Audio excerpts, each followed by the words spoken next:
First of all, a very good evening to everyone.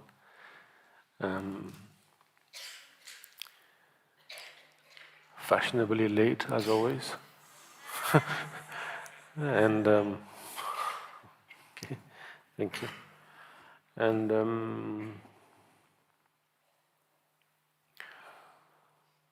I take it that all of you have had a good session from the moment of sunrise till now, and for that I very much rejoice. Meaning, basically, for all of you having taken the individual liberation vows, one of them, which is that of the 24-hour Sojong vow, and so therefore I rejoice in that. And from that basis, then all of the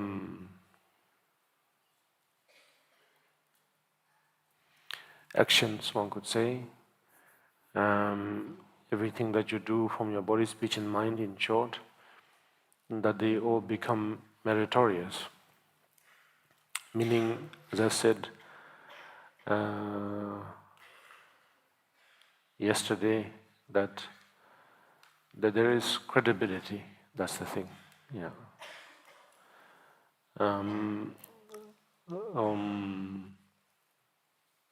From that basis, then you have the credibility in terms of what you say, what you do, the appearance of your actions, and so on. Yeah. Because there is a sense of value in what you do, simply because of the promises that you have made, from that moment. And then, obviously, for most of us, it's normal for us to have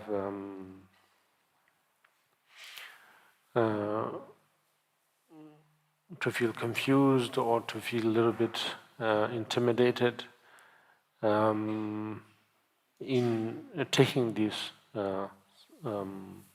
so-called Sojong vows, because maybe it is new,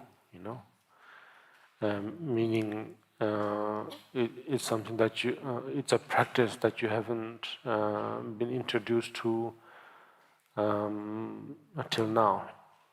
And to some of you, maybe it is something that is now a little bit familiar to you. Either way, it could be intimidating in some ways. And so therefore, feel a sense of, how to say, a sense of confusion, I suppose. Yeah, it's possible. But there's nothing to worry. Meaning, if there is any kind of transgressions according to the discipline, it's not fatal, one could say.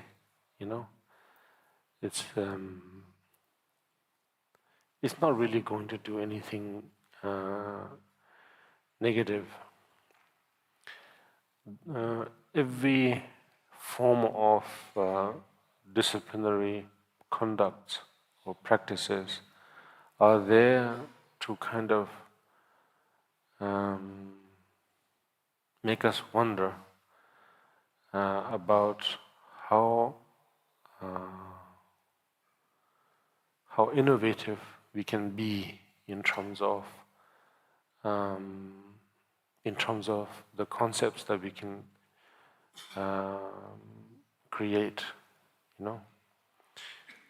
It's like saying, this is a healthy life, and this is a good life, and this is deemed good, and this is deemed bad, and so on. Obviously, there are very, very obvious ones. For example, such as the 10 non-virtues. It's something that is acceptable to everyone, no matter what kind of society we are living in. Yeah. Good? Okay.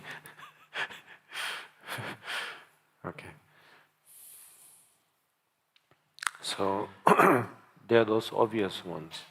But beside that, we can become extremely intricate in terms of finding the loopholes, in terms of such as the gray areas, or such as white lies and so on. And so therefore, how much can we get away, you know? And then on top of it, what really makes us feel, in short, guilty, you know. So starting from very simple, almost childish-like type of lies all the way, then we can formulate various sort of loopholes that that helps us, not help us, but that that makes us feel that we can get away with that loop by using those loopholes.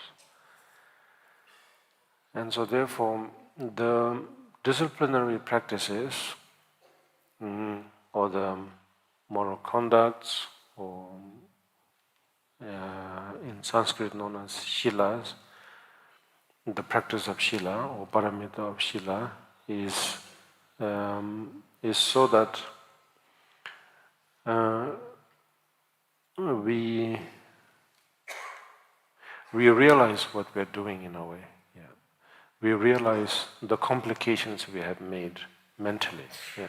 Physically, there is actually not much happening. You know, the body will sort of do its own thing in a way. As I said yesterday, the kidneys will do its own thing to filter out what is necessary for the body. The liver will do its own thing so that it creates, it generates the necessary cells for our body. The lung accordingly assists in that aspect to make sure that the blood, the amount of blood that is needed for the liver, the healthy amount that is required so that the liver can take. I'm not a doctor, so therefore I may not be saying the right ways, but nevertheless, you know, in a general way. And then most importantly, the heart, the brain does everything so that everything is kind of regulated, you know. And so in that way, we don't really have to worry. Yeah. The most important thing is, I don't know where to point my finger, here or here, I don't know. Meaning the mental aspect. I don't know if it's here or here. For a long time, in the East, we used to say here. When we say me, we say here, me or I. But during the last century or so, when we say me, slowly, it's sort of pointing here. Which is correct, we don't know. Obviously, we know the association between here and here. Yes, they work together. And so therefore,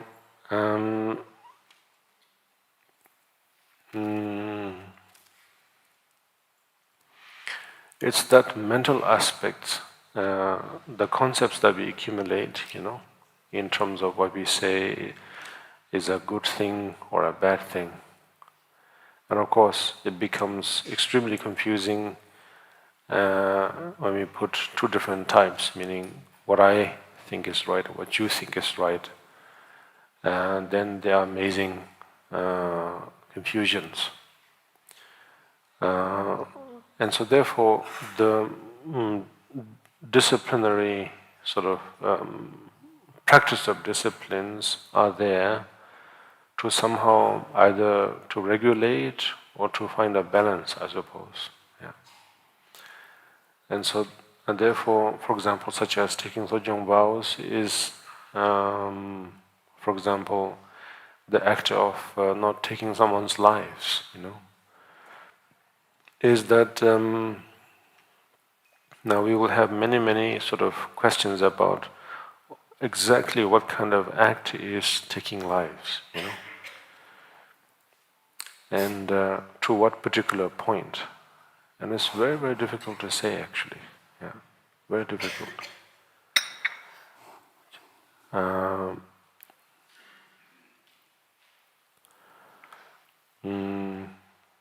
I mean, if you go into the most sort of intricate aspect of it, then even breathing, just using our lungs, may be in some ways sort of harming living beings. You can get that intricate. Yeah. Meaning that in the air, in the atmosphere, there are countless of beings, of course, and so therefore, breathing in, it could be just as sort of, ingesting sort of various beings, and therefore it could be, I mean, from that kind of very particular touchy way, not exactly touchy, but so in that particular way, then it could be seen as taking lives, or drinking water, just plain water, because within a cup of water or within a sip of water, there could be various different forms of living beings, no matter how sentient they are or not, So of course, one can get into those kind of nitty-gritty aspects, not to say that they are meaningless, but into those very intricate aspects. And so therefore, then it might shake up the very idea of taking Sojong vows, that are we even supposed to breathe, to a point. And so therefore, the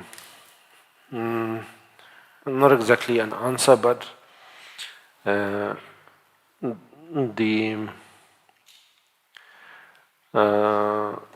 wisdom that we can gain from taking such as Sojong vows, is that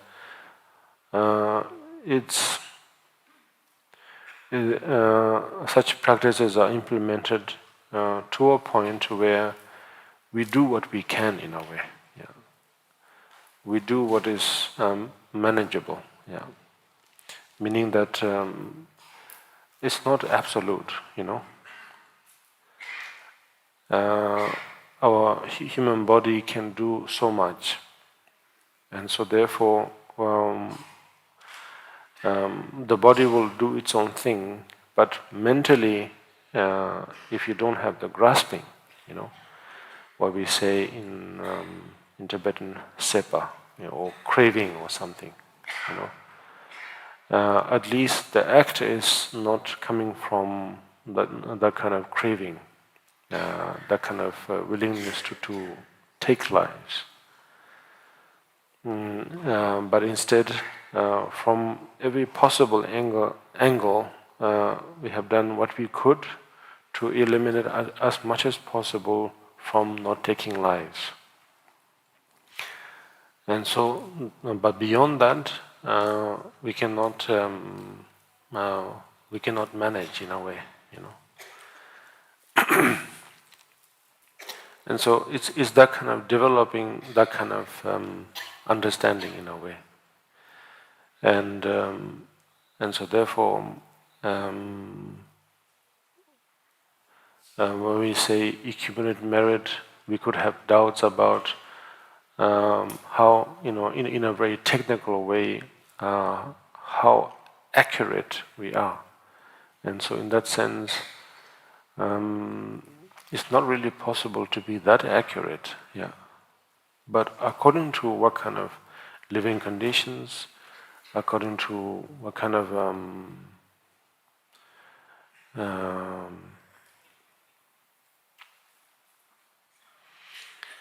uh, situation we're in, let's say, that we do our best, and at least that is not coming from a sort of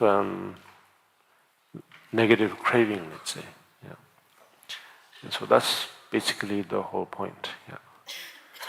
And so therefore we can breathe, we can go on sort of with our most of our regular daily conducts. But this time round, we don't do it. For example, breathing. Let's say that we don't do it solely for the benefit of one's own. Let's say, for example, health or benefit or longevity or things like that. Instead, we see that there is a condition called a physical condition, and it does its own thing, but we don't add anything or we don't subtract anything. We just let it do its own thing for now. Yeah. Maybe we can reduce certain things, but not really. Physically, there's nothing much we can do. Yeah. For example, we can have, let's say there is a lot of pollution, and then we may use a lot of sort of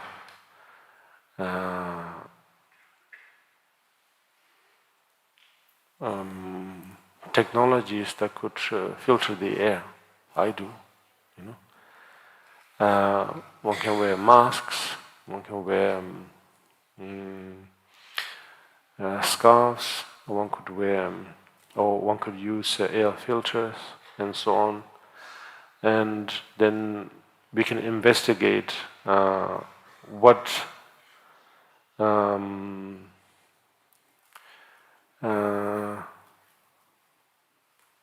goes into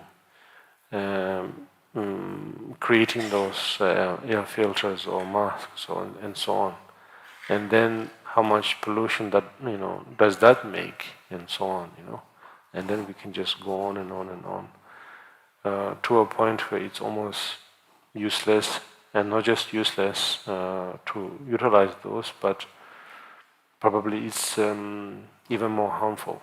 Yeah. So therefore, that's what I mean. It could just go on in that way to a point where we feel we cannot do anything about it, and feel almost trapped or helpless. So in this case, it doesn't mean that we cannot wear masks or we cannot use air filters. It's just that we use a sense of we use a common sense that to a point where we kind of go along with what is not excess, let's say, and then from that point, then we can kind of manage, And so this is just one of the aspects of the 10 non-virtues, and then we can apply that to all the 9. Yeah.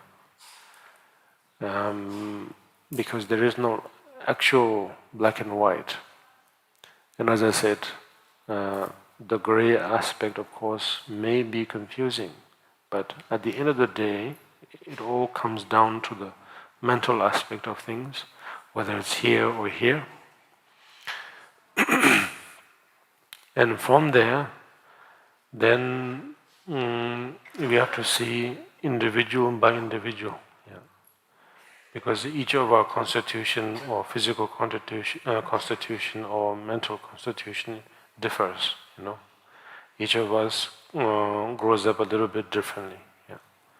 And so the 10 non-virtues are there not as a rule, not as law, because of course the 10 non-virtues are known as meritorious karma, yes, and we are all a little bit concerned about karma, yeah, because we are trying to replace the idea of coincidences, someone in charge, those two into karma. Yeah. And so, from that sense, sometimes the karma can be just a different name, just a replacement for coincidence or coincidences and someone in charge, yeah. Someone responsible. And so, we may begin that way, but the truth is the idea of karma is not exactly in that sense, karma meaning that it's one of the gateways, one of the methods to make ourselves realize that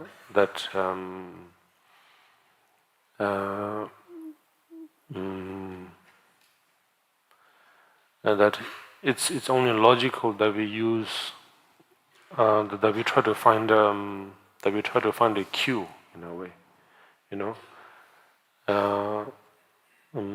that we try to find a cue to follow the flow, let's say. And so the flow of the human condition is such that there is no real way out from killing. For example, from the 10 non-virtues, it's impossible. Yeah.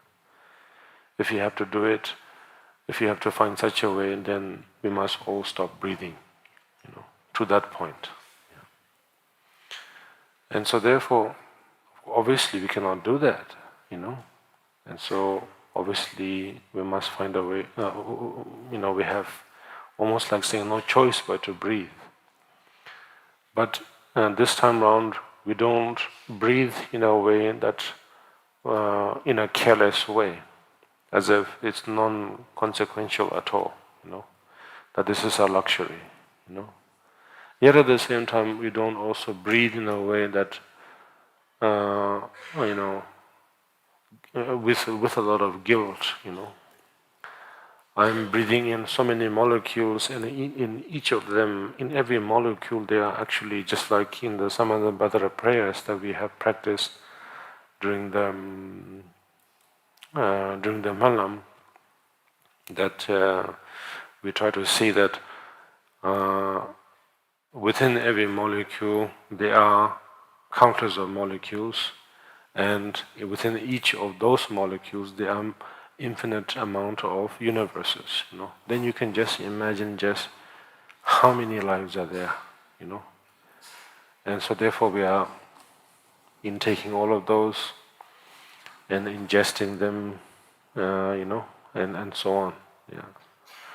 And so therefore it can create confusions, And so what I'm trying to say is that if you focus on those smallest aspects, then yes, there are such happenings.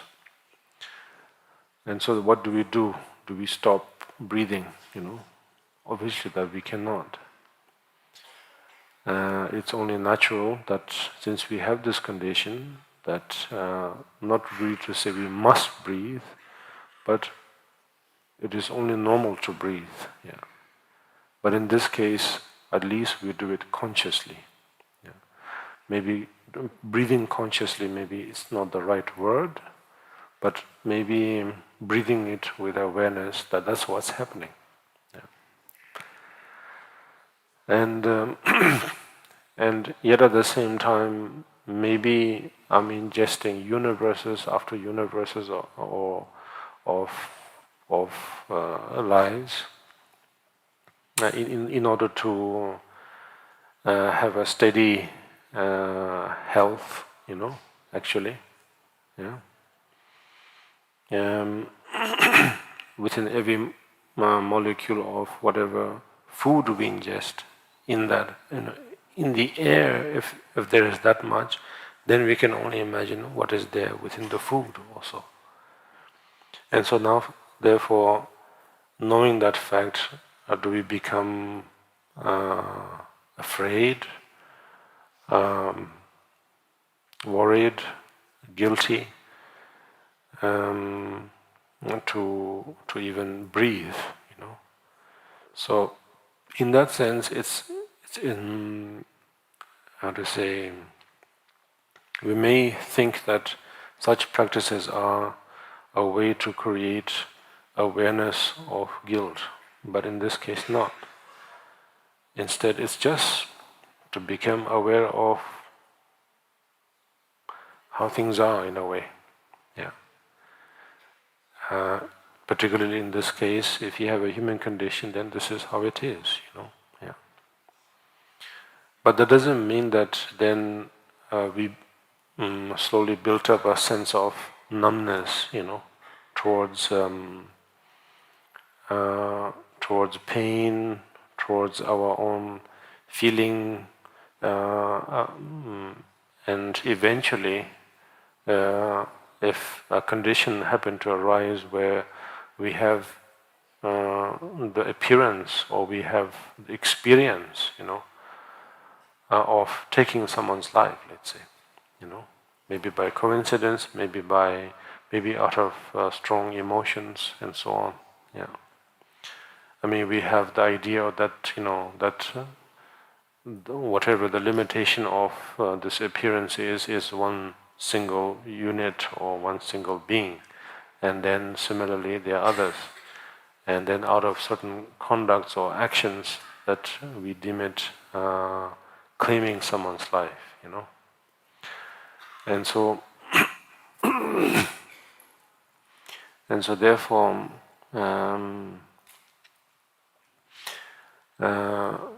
it can get, how to say,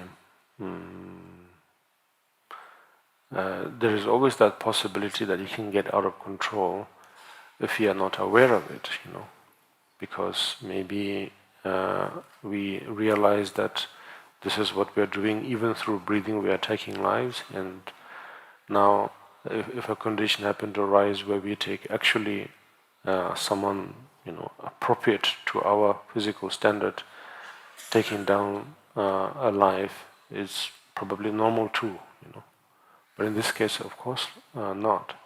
Such things, if it's particularly coming from our emotions, then it is clear that it is coming from our confused state of mind. Yeah.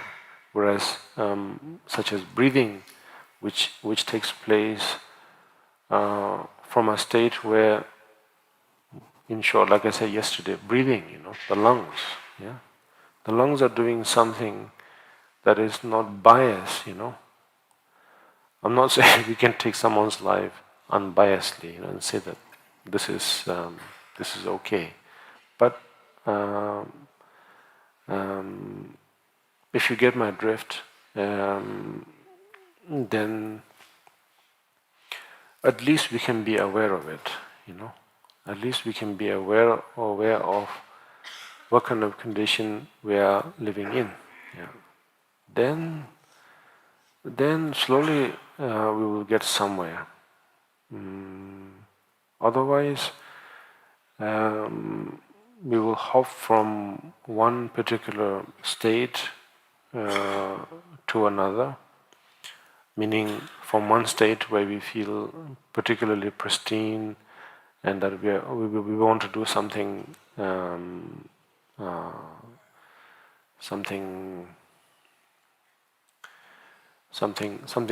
that is cleansing, let's say, and then we hop from that state to another where we just completely sort of go out of control, and so therefore, of course, the Dharma or the Buddha Dharma is not suggesting or deeming that that is unfit or wrong. It's just pointing out that that is tiring,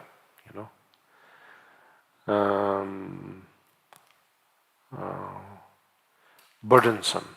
I think in Tibetan is Krupa Chenpo or something, but basically saying it's heavy and it's tiring to carry all that. And so the point, for example, now coming back to the very root, such as the Sojong practice, is that is to make things light. Meaning, it's not to say there was something heavy and now we are trying to sort of empty the sack or empty the luggage, but in a way to realize exactly where we are or what kind of condition we are living in, and then to be completely honest and to be completely aware of what that condition is like. Then the sense of judgment mainly to oneself, and then from there to others, or we can reverse it, will slowly sort of and gradually diminish, and then we will be able to accept or relate, relate one another, and then it will become light. It will become sort of clear, So that's the point. So Sojong practice or any type of vows or practices or promises, whatever language you prefer, that they are all and referring to the same thing. That these conducts are not something that we carry as a sense, in a sense of creed or law, because through Sojong vows, obviously we are trying to accumulate or what is known as accumulating merits, So of course, it can be or it is categorized as good karmas, And so therefore, we may think that we are up to something, but actually we are not up to anything. It's in fact, such actions are in fact a way to create disillusionment to what we so far think is negative in a way. What we so far think is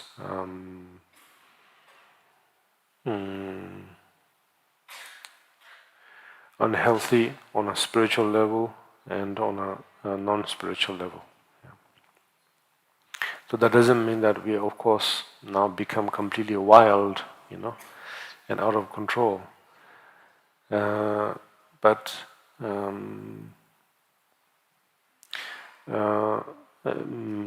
instead, it's more of a way of viewing how confusions actually arise. That confusions can arise through simply misusing, one could say, or abusing the symbols, the concepts that is available to us, we could simply misuse the idea of karma. We can simply misuse the idea of enlightenment. We can simply misuse the idea of every good conduct to a point where it becomes heavy, burdensome, and to a point where we feel ashamed and guilty in a way. So it is from that sense, whatever concepts from other sides that creates that kind of burden, and then the sojong is just to sort of dismantle that. And then at the end we arrive to a point where we are clear and aware of exactly where we stand. It's more of that sense, and this is very important for us to realize. Otherwise, then sojong practice or whatever individual liberation practices or bodhisattva practices or even tantric practices, they can be categorized and leveled as a part of a certain cult or part of a certain religion and so on. And then it only creates a sense of competition of which is greater. So in this case, it has really nothing to do with that, and instead it has more to do with what I said yesterday evening about becoming aware of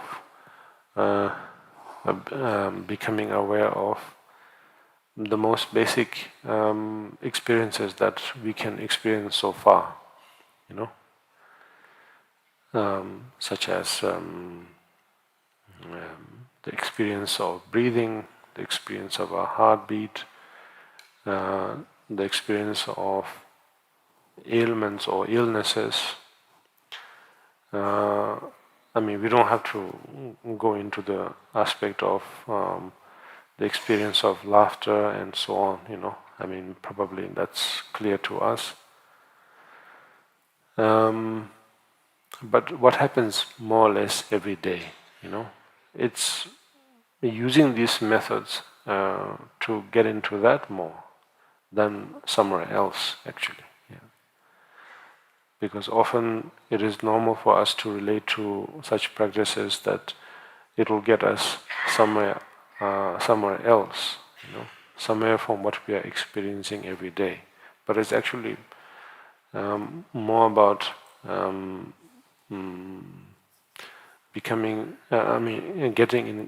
getting closer in touch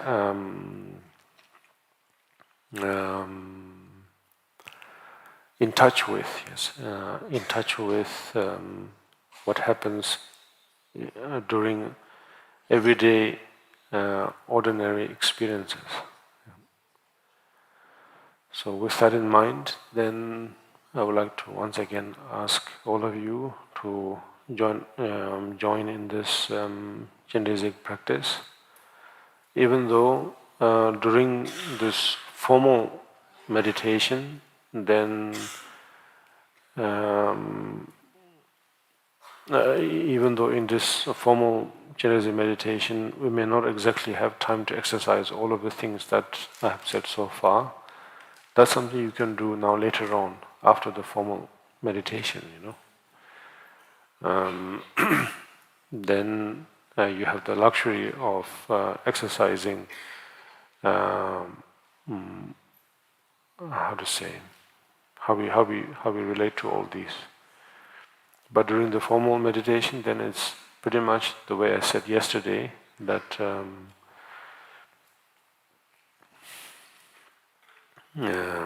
we try to follow the melody, the tune, not exactly as an escape, but to get into something. And in this case, if it's the melody that you find it amusing, that you find it inspiring, then get into that. Not in a way, not exactly in a way to get into a trance, but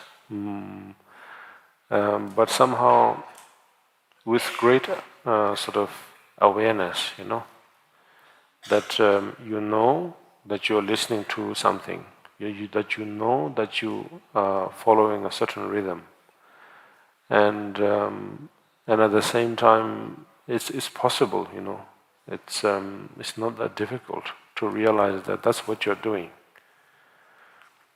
And so therefore it's like you have a mirror in front of you, and you see exactly what kind of expressions that are coming out, that are being expressed through your face, sort of thing. So with that in mind, then we meditate. Although of course this is not a session where we do many intellectual things, but if you have any confusions, if you have time, I can just do one or two questions. I mean, I can receive one or two questions if you like, concerning the subject that I've said so far, and not deviating from there. Doubts? Oh yes. Okay. Okay.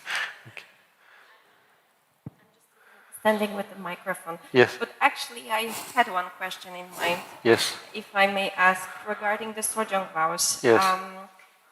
As far as I managed to practice Sojong before, I noticed that, of course, these vows are helping us to work with the emotions, such as attachment. And then I was wondering, what about the thoughts that we have? Even though we don't commit ourselves into any kind of action. Yes. And, for example, if we have some silly desires that we would like to purchase something, but it's in our head, and we have these thoughts. Are they somehow destroying this Sojong practice, or how we should work with the thoughts that are appearing? Not necessarily the actions, but the thoughts in general.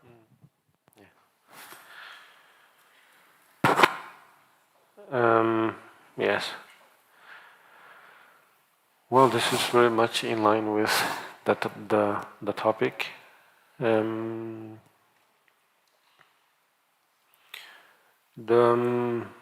I think probably that is the main question, I think. Yeah.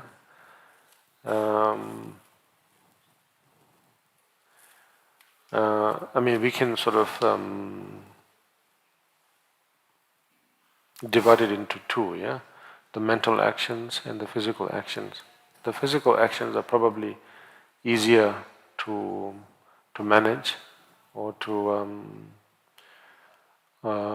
take care of. Yeah, the mental aspect is the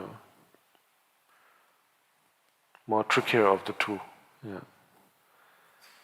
And so therefore, I don't know. I really don't know what is the right way. Yeah. But probably there is a link somewhere with the idea of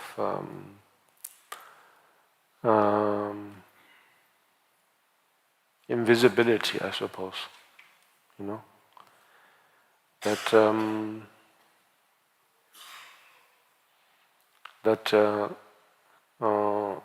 others cannot read my mind, or something like that. Yeah. And then from that kind of, I don't know, benefit or luxury, then we feel a sense of freedom, maybe a sense of excitement also, you know. I can think what I want, you know. I can dream what I want, yeah. And so therefore, I don't know, maybe the core of various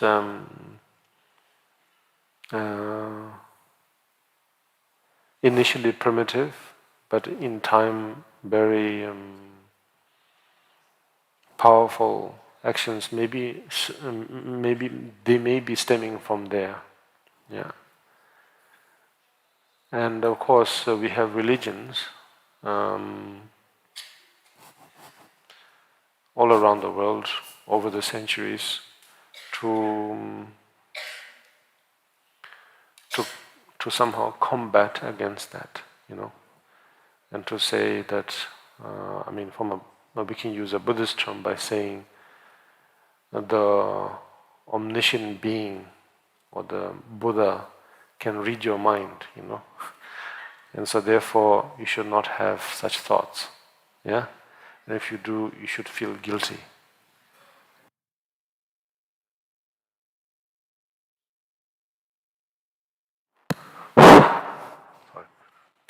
And then from that perspective, then maybe to some of us, we may feel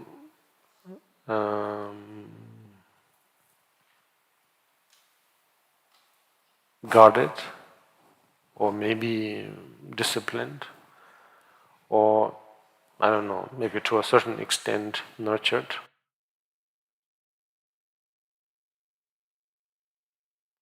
Is it because I'm turning? Oh, no, okay. That we may feel to a point where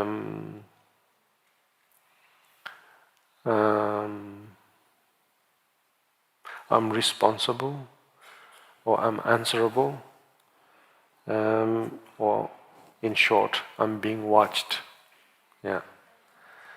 And so therefore, I don't know, I think down the line, maybe initially we may feel a sense of being taken care of, and then we go a little bit okay, we do the right things, but the mind is such that after some time it gets bored with that feeling of being watched, I think.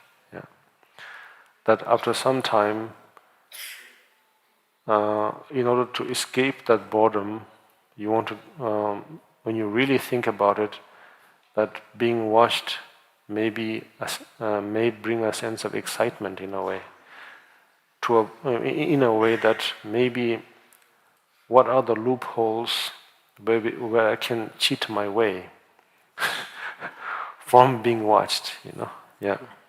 So that's possible, and so therefore, yeah, it can present a lot of dilemmas, yeah, yeah. And so therefore, now from the many religious experiences that we can have, what excludes, I'm not saying Buddhism is better, of course, but what makes Buddhism interesting, or what makes Buddhism lifelike, or natural, is that actually the myriads of Buddhas and Bodhisattvas that are there, actually they don't care at all. They have no concern about what you think or what you do, actually. Yeah. That doesn't mean that they have no compassion, of course. They have immense compassion. But because they have immense compassion, somehow they have no reason to really bother about what you're thinking, It doesn't mean that they cannot read, Meaning they can read each of our minds simply because the pattern is the same. So since they can read their own mind, they can relate to our mind, in terms of if you have a desirous mind or a furious mind or confused mind, meaning those three poisonous minds, yeah, or emotions, they can relate to it. They have seen through everything possible. And so therefore they can relate to us from that sense, Not because there is our mind that is unique from them to read, But they can read it because it's the same, yeah. But they have no real concern, yeah. They are not some kind of investigator, to to see our deepest, darkest secrets in something like that. Yeah, they have no concern, actually. Yeah, and so if we realize that fact, then maybe it's a bad thing. Then we have no excitement. From our point of view, from our side, there is no excitement. Because the excitement of doing something secretive is because we know that we are being watched. Yes. Because then we can play a game of, I can outdo you, I can outdo your intelligence. Because I did something that that fooled you. So in this case, that excitement is not there in a way, yeah, because no one cares, yeah.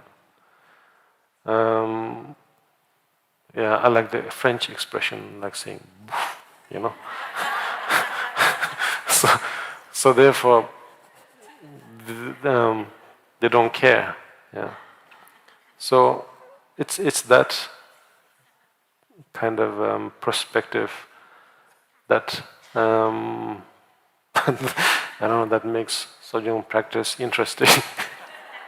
Meaning, physically we can manage, 24 hours. What's that, yeah? 1 week, okay. 1 month, okay. 1 year, okay, like that. 1 life, okay. and so on, yeah. But mentally, yes, it's very challenging. It only becomes challenging because we feel we are being watched. Yeah. Actually, no one's watching. No teacher, no guru is watching, actually. The root guru is not watching. No, they don't care. Yeah. It's not because they are careless, it's just, it's meaningless, Uh, if they tried, then they would need infinite amount of CCTV. Yeah. And that's boring, And so instead, they just don't bother. And they are smart, Because if you don't bother, then something happens in you that you feel there is no give, there is no game in a way, yeah. And then you come out of it, And then you come out of that state. Yeah. Because whenever you do something, it's like give and take, yes. So in this case, there isn't that, yeah. So in that sense, then it's not saying that we cannot have incredible thoughts, It's possible, it's fine, but no one's there to watch that, yeah. So therefore, of course, it could force us to think out loud, and put it into actions. That this is what I'm thinking, This is my identity, and this is my identity. My identity says this and that, yeah, the various social media platforms are basically a way to say this is what I'm thinking, And yeah, maybe one day there will be an app where to prove that this is exactly what I'm thinking by presenting, I don't know, our the molecules of our blood. If I'm angry, then the blood may be flowing in a different way. And to present that as a way of showing that this is what I'm feeling. But even then, if there's no one to see it, to witness it, becomes entirely meaningless. Yeah. And so it all comes down to that, I think. Yeah. Yeah. Just one last one.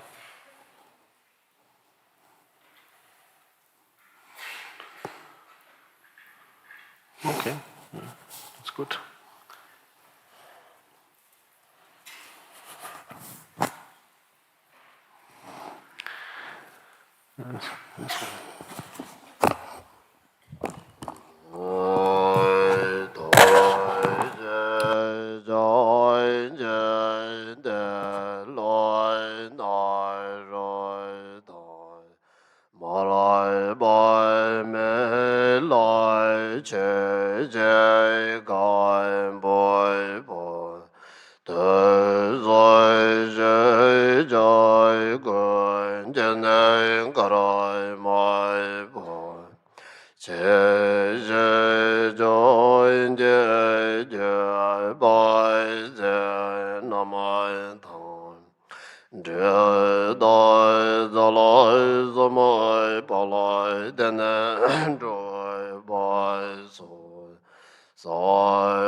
Dorje gom de jebe zananje doloi benjere sanje drbarai shoi sanje cheda dorje chona lai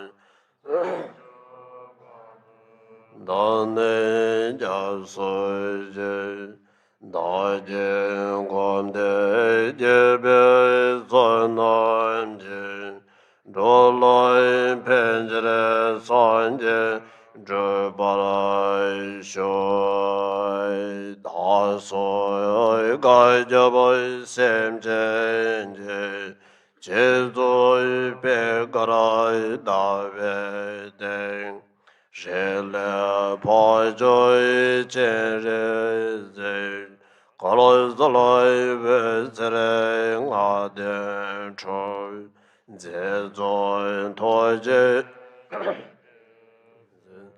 Choje damboy dalajaraje Onye shedre pegara nam Taran doi renje jenje je Redai babe te yo soloi Boy mebe ujenje Shane Dorje de Dorje Chemen Dawa Jadem Bai Jane Kendo Ngora Jara Chowa Kenje Magai Gandai Karan Dozoi Jeje Ulai Jen Dorje Chenje Dolai Se Chenrezig Lai Chazai Loi Chowai Kenje Magai Ganda Zozoi Jeje Ulai Jen Dorje Chenje Dolai Se Chenrezig Lai Chazai Loi Choi Kenje Magai Gandai Kar Zozan Jenje Lai Jen Dorje Jenje Dolai Se Chenrezig Lai Chazai Loi Bye bye Chenrezig Wan Tang Choi Jui De Zama Shobai Gyalwa Se Je Dam Je La Kwene Dam Ve Cha Je Loi Me Do Do Be Mara Me Che Shai Zi Rama La Zo Mo Wanjara Ye Je Zhene Bul Pai Be Coi Je She Zoi Zoloi To Mai Me Ne Ta De Bar Me Je Che Da Ca Me Ngai Sem Ne Nya Moi Wanjara Be Damje shabarai je nyende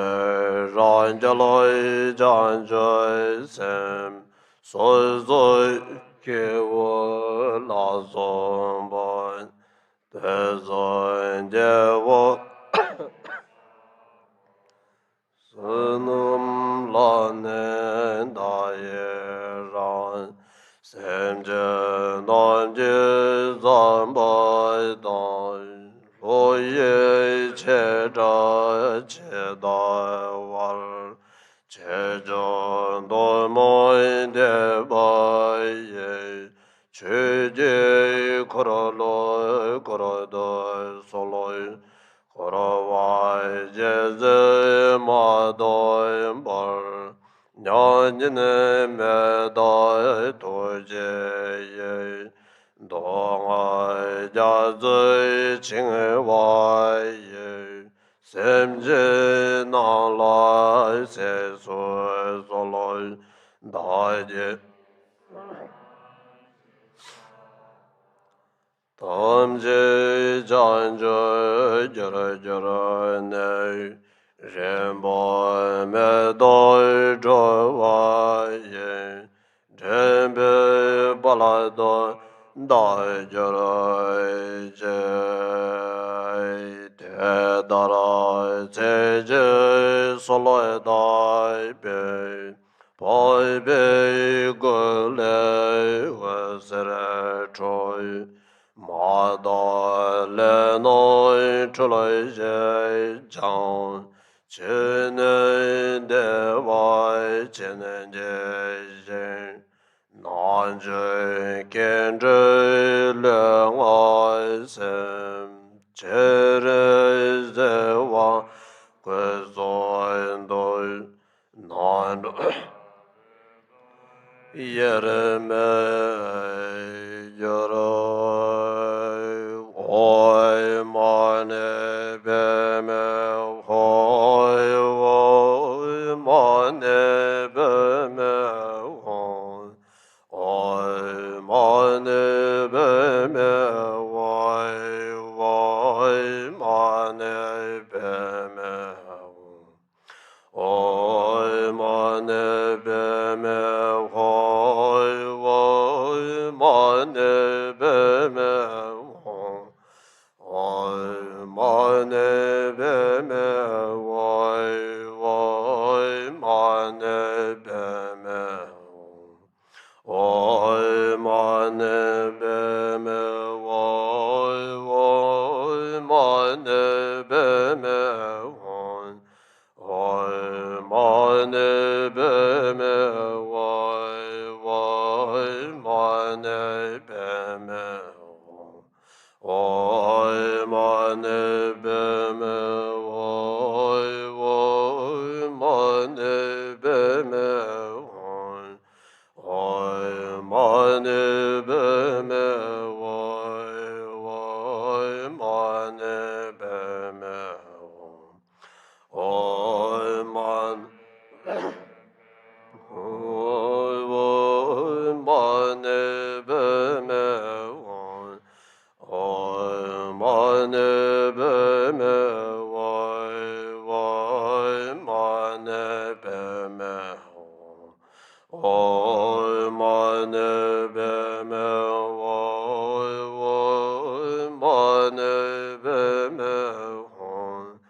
Oy mane beme oy mane beme oy mane beme oy mane beme oy mane beme oy mane beme Oy mane beme hoy oy mane beme hoy oy mane beme oy mane beme hoy oy man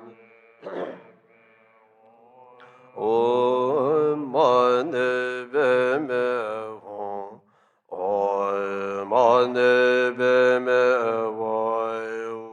oy mane beme oy mane beme oy mane beme oy mane beme oy mane beme Oy mane be oy moy mane be me oy mane be me oy mane be me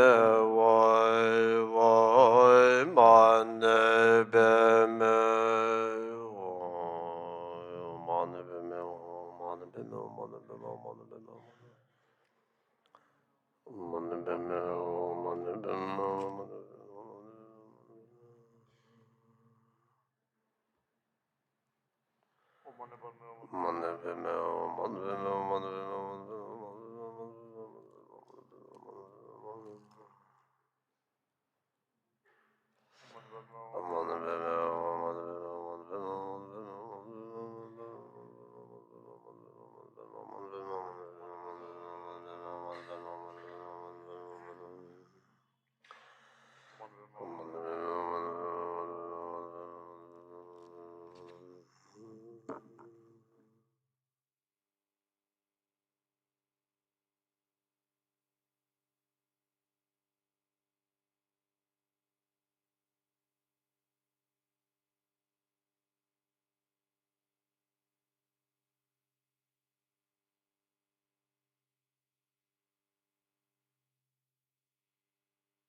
Dorje le noi bo be gu ye je cho be yang chen do ye je chen bo loi ge wa de yin yer do da Chenrezig wine drove do wa je do ma ba Thaye sala ge bara shoy de drai gom de je be sanaim je da lai de le doi do wa gun me dai le de bor vai jer mai dai de vai chen doi ze de je wa rai shoy ke mai da do za je ra de tu bi jo jo shen de ne che ba rai shoy ge wa de ye ge wa kun so no ma ye che cho zo de so na ye che le jo wa tan ba go ne to ba ra Shui Oi Moi Ma Da Ne Zhe Dong Ba Rai Zhoi Dong Be Nga Le Ye She Jie Lo Me De Je Den Yen Dong Doi Ba Rai Shang Ai De Zhe Nga Lo Me Ngo Lo Be Dan Zhe Be De Zhe Ra Ba Rai Be Nyen De Ye jen de ze jen dang de yer me wan dai ai fan ju je lai de roi cho men jul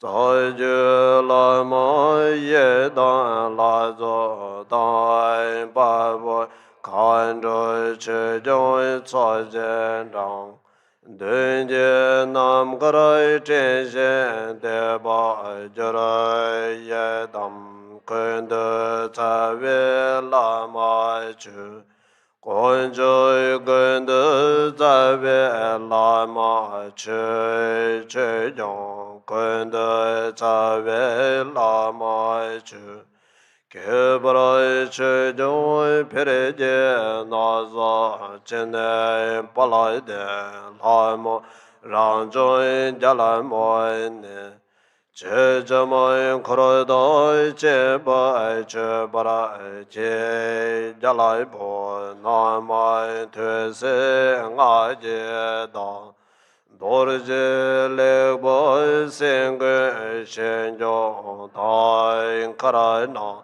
Dorje jala bo la so be karma ba ye den ba jo na lai sa me shang ai de ze nga choi je Toro mai zai je be za am re dai zai je ra da yen ja bai che barai she de ye nga da san ve che ba dai de ge na ye kun za che be che ke je jen da yen de ne zo ba de ne chlo che shin do be go so ma je de ba ma le ba ye de ba ra ke la de ne so la wa ta ba ne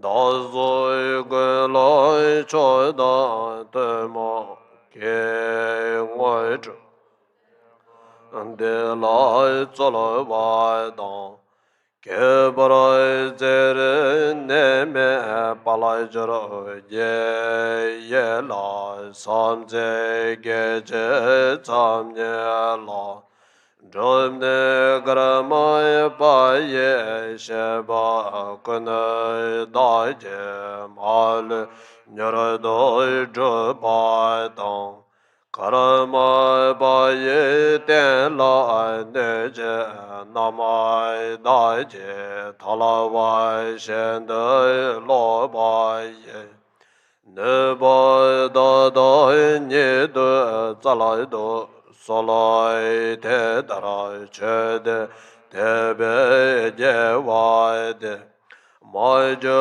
zhe wa sem je dam je ku na zo be san je ge ba to che re ngo ya ma ho ngan za ra zan je na wa da ye su je wa to je che bo da ye da se bo do je ne dom na la san je cha ze pa me ko ro je ko ro de je ngan za ra pa do me ba ye de ba je je cha ve je ga man de re da shen de ne ze ba je ra ma da je ba shen je para ma che ba ro de ro je ne nan de sha la do sho de je da je me la da ba de cho jo zan je jo zen dam je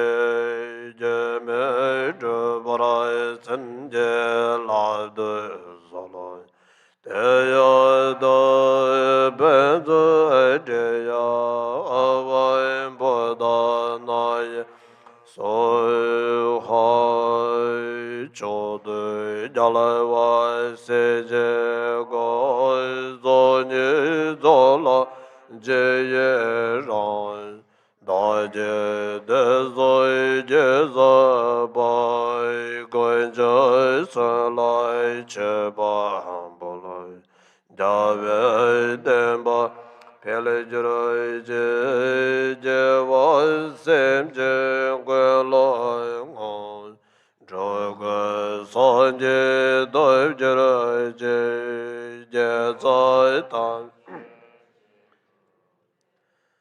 dā shēn je lai mēn je rō je zhēm je dā ne zō zō de che re ne me nyam dō be le che de re sa je nen je rō je na je de be je re ma da de wa jen de ke je rō che ke ne be mo ka je de le de la san je sho chan je da ne je ze do je be je wa Dum Boro Joy So Non De Ye Tam Je Se Ba Nye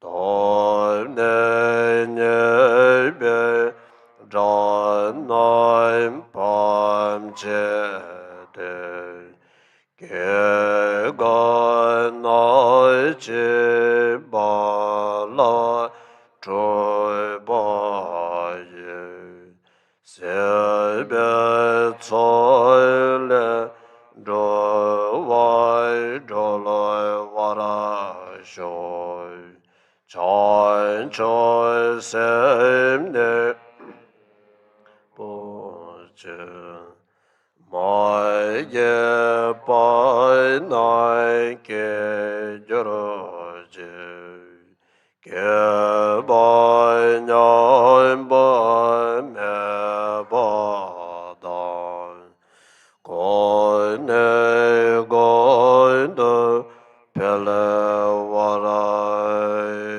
jo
I think there are some who are taking refuge for the first time, so therefore, please come forward.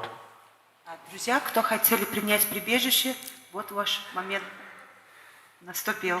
Пожалуйста, вперед.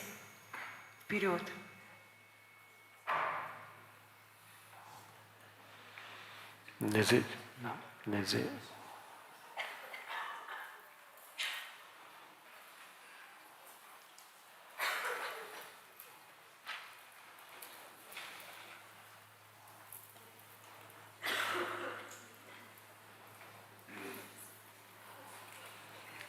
You can be seated on the carpet.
So welcome, and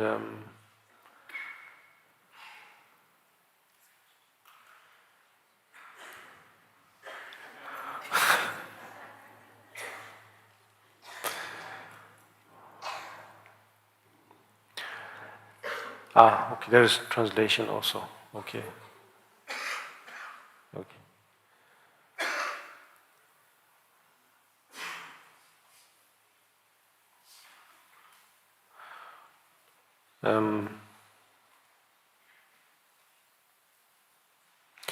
I'll try to be very serious now.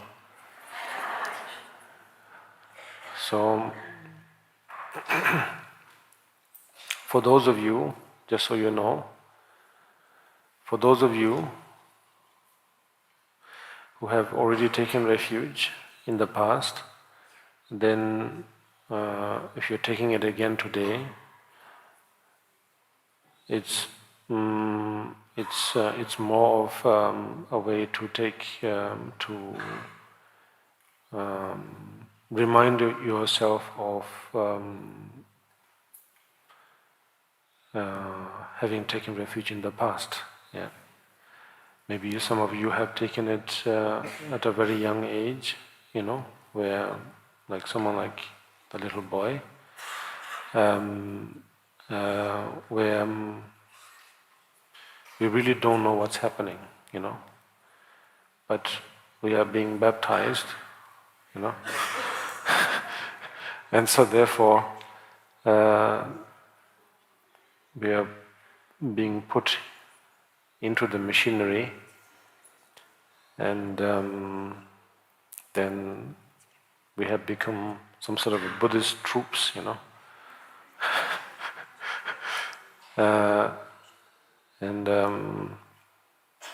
and accordingly to the Mahakala prayer that we have done, the very words that might echo in your ears or in your heart of saying, I will vanquish all the enemies of the lineage, particularly that of the Karmapas and so on, So it's almost like being initiated into becoming Buddhist troops, and particularly Kagyu troops,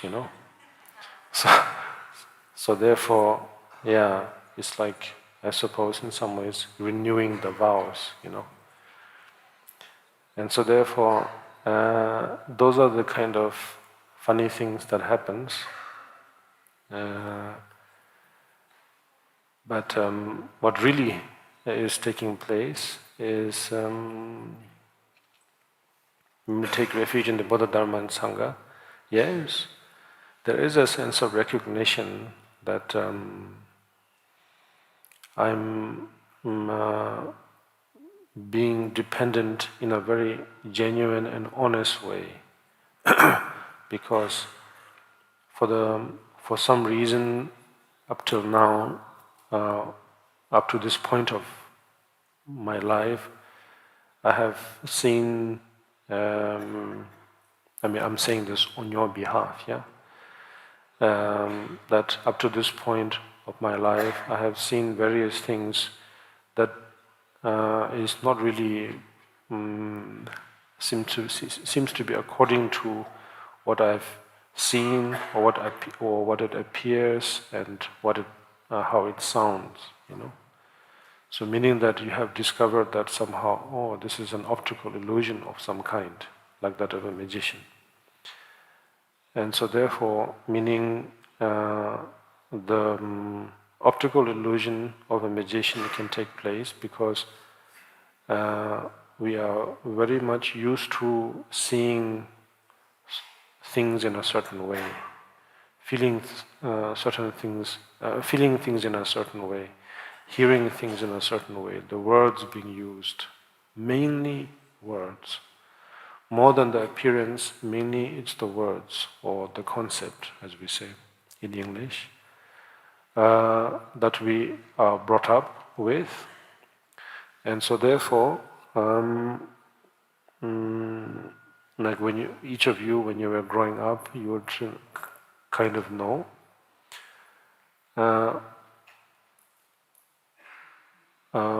The first time when you see someone really ill, the first time when you see someone really in pain, or the first time when you experience someone's passing, that you really don't know what to make of it, you know. It's a very peculiar situation. And the grown-ups will try to explain to you in the best way possible, maybe, you know. Some may not be able to. But nevertheless, they will try to make sense of things or what it means, you know. And somehow they don't seem to match, yeah. And so therefore it's like, therefore this optical illusion type of effect happens, you know. And so this experience is, well, some could say it's important. Some could say it's natural. Whichever way, there's no other way to say, but it's a good thing. Yeah, it's a good thing. This kind of confusion, it's one of the better confusions than from all the other types of confusions, you know. And so it's a kind of disillusionment, or which could spark a sense of either wishing to know more, or to overcome it, or if it's too confusing, wishing to renounce it, you know. And so therefore the Tibetan term for it is Ngenjung, and the adequate English translation for that is renouncement. And so this sense of renouncement is very important. Yeah. And once you have a sense of that, then the next symptom is naturally that of wishing to seek for a means to depend on in order to overcome it. And so that practice is none other than taking of refuge.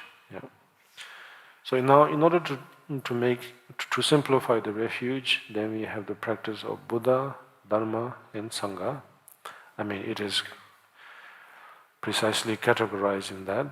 And this is a common factor, or common way of presenting almost in every every form of Buddhist traditions. Yeah. And so therefore you'll be able to relate to it and talk about it amongst any Buddhist friends. And how to say, and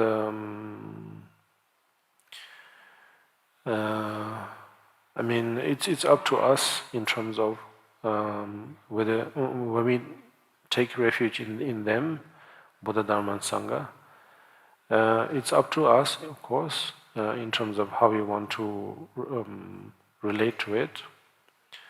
It's probably normal for us, of course, to relate to them, to relate to the idea of Buddha as someone separate from us out there, as a savior, you know, and then the Dharma as some sort of a set of laws that we have to follow, you know. And then Sangha as in the examples of how to say, how to follow that particular, those particular laws, and how it is like when one is saved, you know. So it's normal for us to relate to it that way, to most of us. And is it wrong? No, it's not wrong. It's something that we are used to hearing it, because we often change the labels, but we stick to the same idea. In the case of, but okay, now what happens is that now in time, yes, this is a better way. In time, meaning you follow this pattern, you feel comfortable, you do the practices, meaning you follow the practices such as reciting the practices, upkeeping the vows, just like, you know, similar to that of you taking the sojong vows, like that, you do it. And day by day you try to live your daily lives, and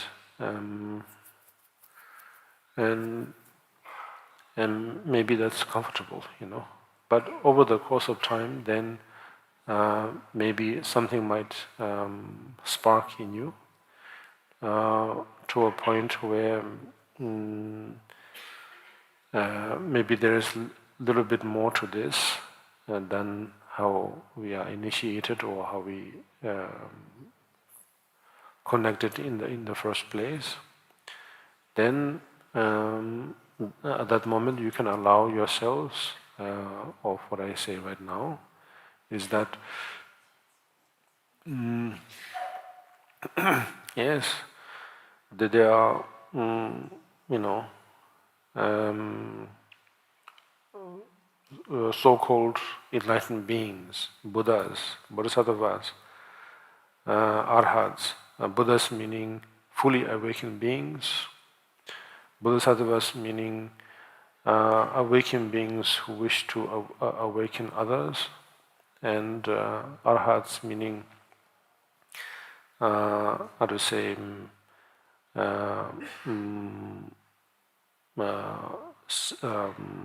devoted to the to awakening itself.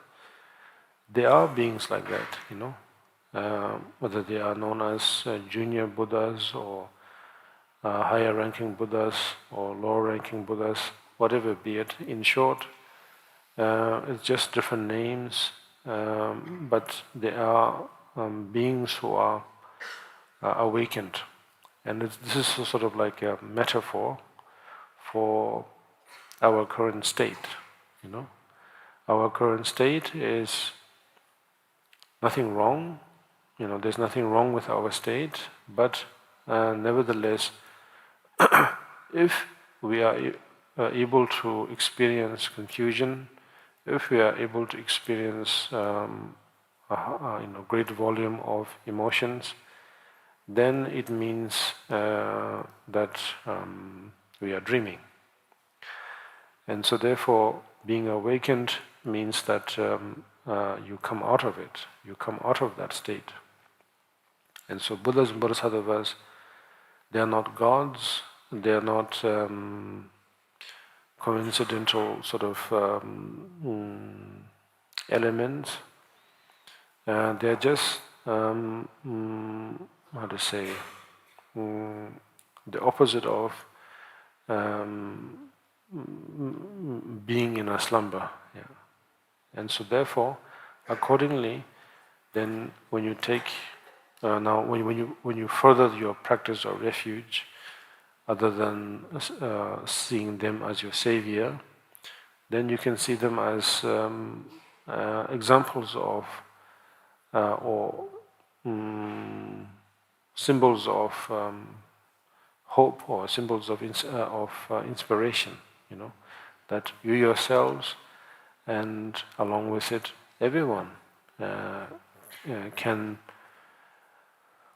awake, can become awakened. Can wake up, and then accordingly, then you can relate to them as basically nothing but symbols of inspiration, and not as someone that you have to feel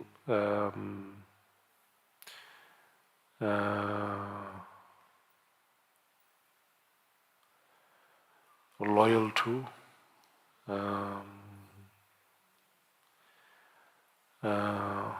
or someone to fear, or like similar to what I said in the during the question and answer just before the meditation. Someone we feel that we have to feel, watchful of,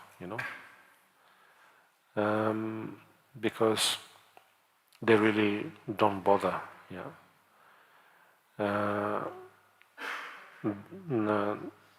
They're not some sort of spiritual police force.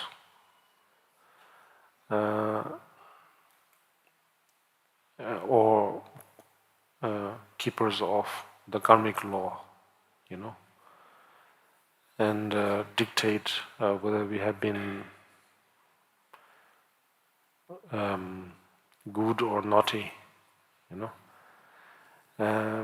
Instead, they're just merely there as a symbol of hope, that we can all wake up. And then how we wake up, it's all up to us. Or when we want to wake up, it's up to us. It's our privilege.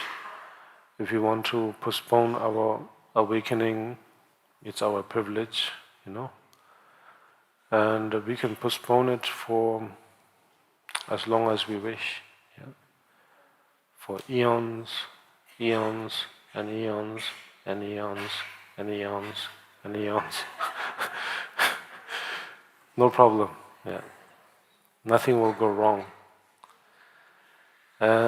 Surely, of course, the universe will go through various transformations, rebirths, and so on, and so will our physical body and our mental state, and various calamities will take place. No problem. The awakening is always possible, And so, in that sense, and all sentient beings, yes, most importantly, in this case, all sentient beings will be all right. They don't need your saving. They don't need our saving. They will be all right. They will do their own thing. They will wake up whenever they want to wake up, also. So there is complete luxury, Yeah. But if we have some sort of doubt where it gnaws at us to a point where, but what if,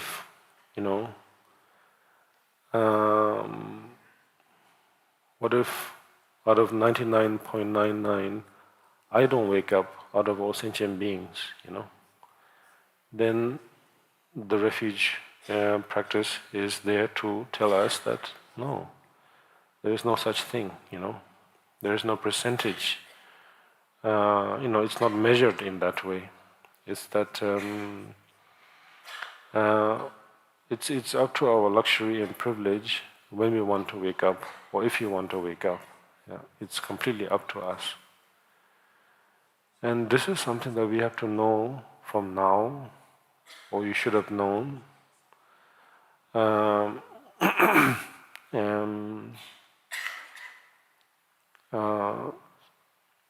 so that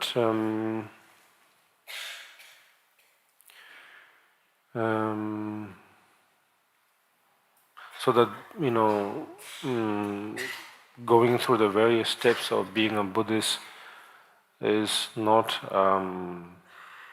hard work, or some sort of hardship that you have to go through in order to earn your stripes and so on.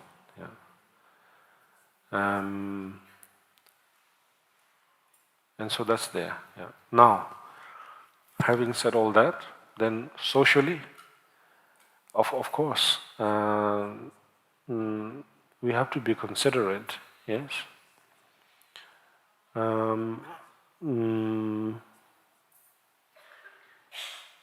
Having taken refuge,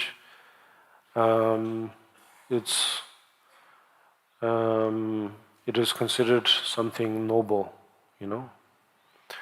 something respectable, and so therefore, accordingly, then if we can develop as gentlemen and ladies, and so on, then it's good. It will inspire others who, if there are others who wish to wake up, you'll provide them the cue, and so on. So therefore, it says that it's good to have nice manners, kind manners, to be eloquent, to be charming, to do all those wonderful and nice things, nice things. But deep down, it's to somehow know that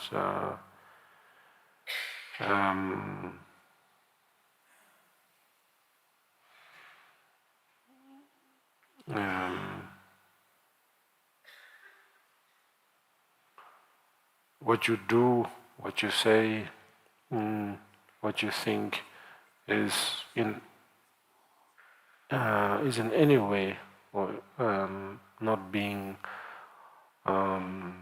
monitored. That's very, very important.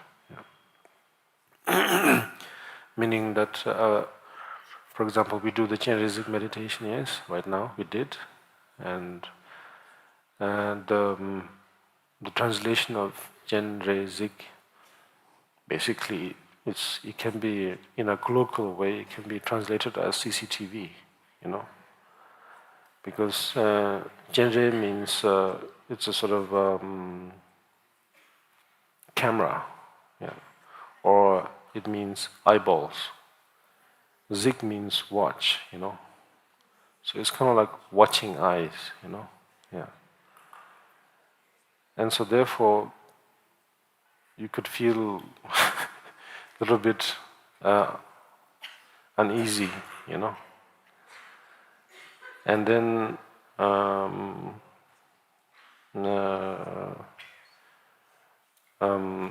according to the Buddhist family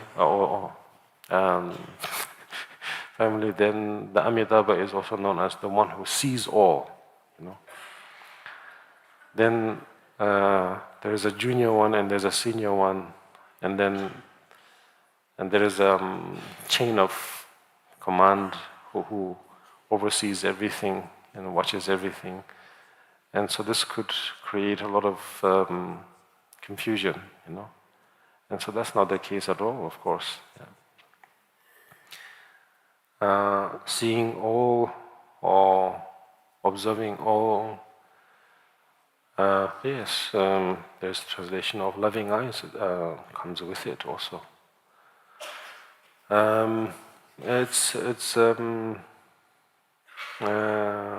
It's not really to watch or to monitor others, or to to develop, to use some kind of microscope. Instead, it's just to sort of it's more about what we say in practice, view, the view, meditation, and action. So it is more to do with that, the view, meaning either I don't know, mental view or whatever view.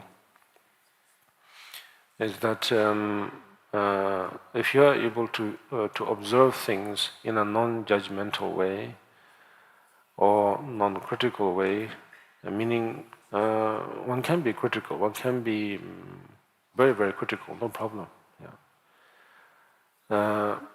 But if there is no agenda or emotion, of saying this is right, this is wrong,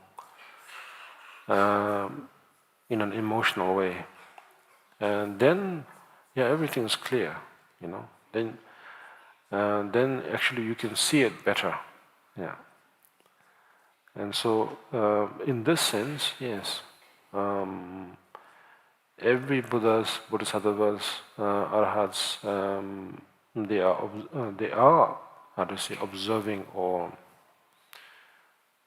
it's strange to say they are observing, but the awareness, probably a different term for viewing or watching is awareness, I suppose. The full awareness is there, because they are awake, and so therefore they are aware, And so it's not really a camera-like view, It's more of being awakened and being aware, And so therefore there is no in Tibetan we say "nyiring" means that there is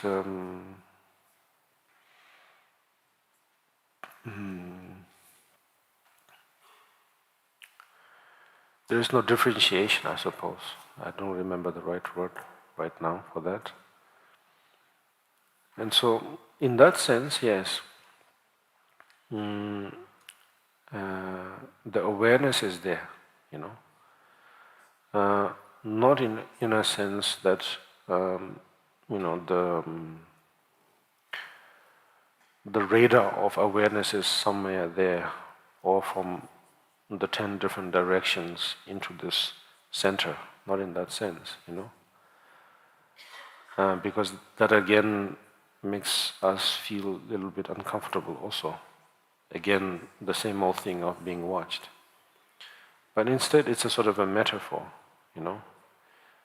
that the very state of our being is none other than that very awareness, and so therefore, how to say, it's all clear in a way. One could say transparent in a way, and so therefore there is no no thing or nothing to hide or to reveal in a way. Yeah. It's what is there is there. So, for example, if we are sad, we are sad. If we are angry, we are angry. If we are happy, we are happy. You know, the current situation of our human state, it's undeniable. You know, meaning how to say, if the conditions are there, somehow that makes us feel confused. Yes, that will be there. You know, it's not something that we can change. Yet at the same time, even though that confusion is taking place, we can be aware of that confusion. You know, that's something that we didn't know till now. Yeah. That's something that we can apply ourselves, and that's a very interesting aspect. You know, to be aware of it. Yeah. And so now taking refuge is basically giving ourselves hope that such things are possible. Yeah. And so therefore it gives us the inspiration not to be afraid to take refuge or more importantly to become awake. Yeah.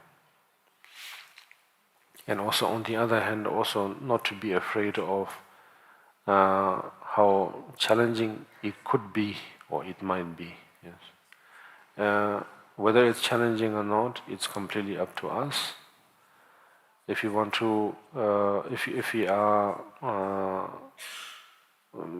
somehow inspired that it will take a long journey and we will have to prove ourselves, then we will how to say, we will attain or we will become awakened accordingly. Yeah. Yet at the same time, if we are not too bothered by it, you know, and we are quite comfortable that we don't need to really prove ourselves in any way, then accordingly we will also become awakened in that manner also. Yeah. So it's completely up to us.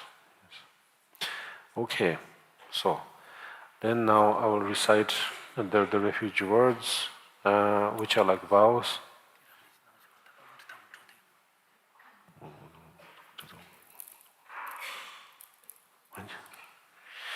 Then I will recite the refuge text, and you repeat after me.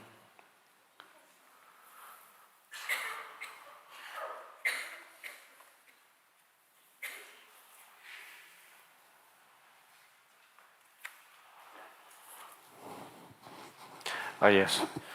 Now you have time, right? None of you are leaving right now, yeah? Okay. So then, now having that in mind, motivation is very, very important.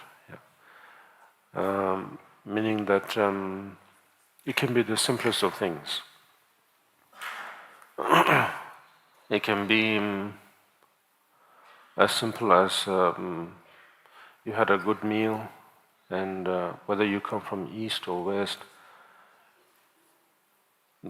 the physical body somehow felt that you need a good burping, you know, and and so therefore you looked around and then nobody is really there, and so therefore you burped, let's say, you know, a simple thing as that, you know, or of course spitting maybe not ladylike or gentlemanlike, you know, but it can happen, you know, or sneezing, or many of those sort of very, very ordinary things, you know, that can take place. You can create a habit when you do those things, you know. Like for example, we have formal habits like habits that we make.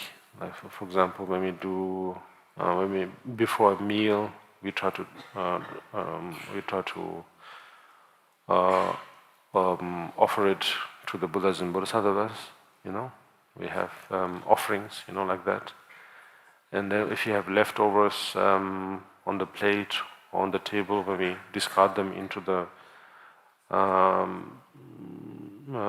bin, we also recite certain mantras or things like that. You know, we have those common practices. You know, those are very, very interesting.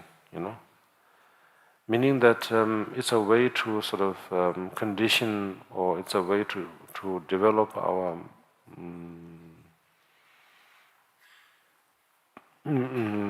motivation. That to say, I mean, you can just simply do it and then pay no attention to it, no problem.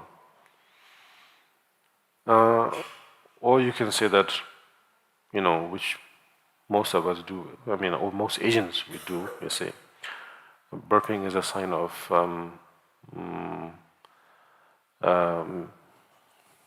I don't know, good appetite or something, I don't know. Or passing gas, you know, in the West as healthy, so that I saw somewhere, I remember that was many years ago, there was an animation series called South Park. And then there was an episode about spontaneous combustion. And so therefore, you know, spontaneous combustion. And so therefore, if passing gas takes place, then it says it might solve, you know, spontaneous combustion, you know. So yeah, we could think it that way, and it could be a practice of individual liberation, you know.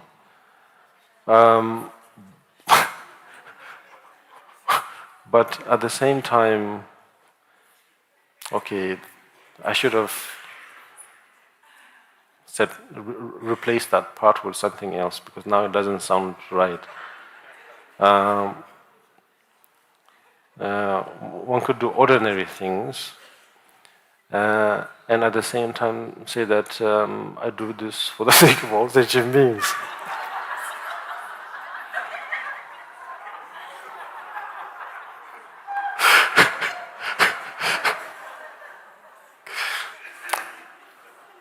Timing is my weakness. And so therefore, things like that, you know. So it's all sort of coming down to motivation in a way. Yes. I suppose you cannot really apply that, you know, strictly to the act of the obvious 10 non-virtues. But what I'm saying is that, you know, mundane things, simple things. You can make a cup of tea, or you can make, I don't know, you can brush your teeth or something, or you do a laundry, you know. Yeah. If the motivation is saying that, you know, I do this for others' sake, simple, it goes a long way. Yeah.